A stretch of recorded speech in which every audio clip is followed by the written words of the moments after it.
не в леглото ми.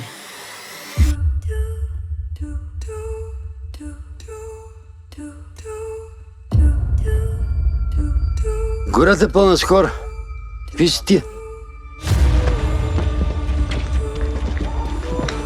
Чише, това ти ли си, бе? Ти още ли ходиш на лов? Да, лови мигранти. С баща ти вече не си говорим. Знам, той ми каза.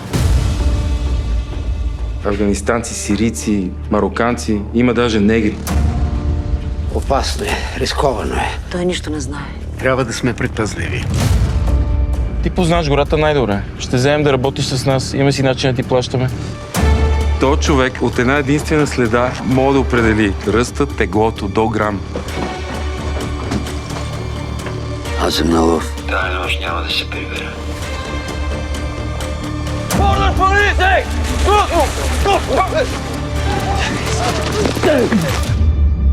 Ти ги преследваш, аз ги крия. И ги храня. Но ще дойде полицията. Това променя всичко. Дай ръцете му. Това, което правим, е напълно легално. Бегай.